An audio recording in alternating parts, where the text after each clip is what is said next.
জামিন পেলেও জেল মুক্তি হলো না সন্দেশখালীর পিয়ালি ওরফে মাম্পি দাসের বেল বন্ড নিয়ে দমদম সংশোধনাগারে হাজির বিজেপি নেতৃত্ব, কিন্তু নির্দিষ্ট সময়ের আগে রিলিজ অর্ডার না পৌঁছনোয় জেল মুক্তি হলো না।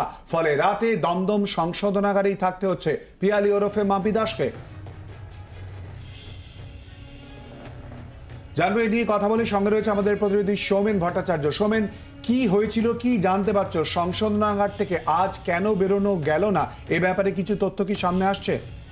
দেখো, আজকে বিকালবেলা বিজেপি কর্মী সমর্থকেরা বিজেপি নেত্রী মাম্পি দাসের হয়ে কিন্তু তারা বেল অর্ডার দমদম সংশোধনাগারে নিয়ে আসে এবং তারপরে কিন্তু যারা কর্তব্যরত পুলিশ কর্মীরা যারা ছিল তাদেরকে যখন বেলের কপি দেখানো হয়, সেই সময় কিন্তু তারা যেটা বলে যে রিলিজ অর্ডার যতক্ষণ না পাওয়া যাবে তখন কিন্তু কোন রকম ছাড়ার যে নিয়মগুলো রয়েছে সেক্ষেত্রে কিন্তু নিয়ম কানুন ভাবেই তোড়জোড় করা যাবে না। এই ঘটনার পর কিন্তু যথারীতি আজকে সময় চলে যায় এবং নির্দিষ্ট সময়ের মধ্যে যেহেতু তাদের কাছে কোন রকম নথিপত্র না পৌঁছানোর জন্য কিন্তু মাম্পি দাসকে আজকে দমদম সংশোধনাগারেই কিন্তু থাকতে হচ্ছে এবং তারা যারা এসেছিল তারা কিন্তু ফিরে যেতে হচ্ছে, এরকমটাই ছবি কিন্তু আজকে উঠে এলো।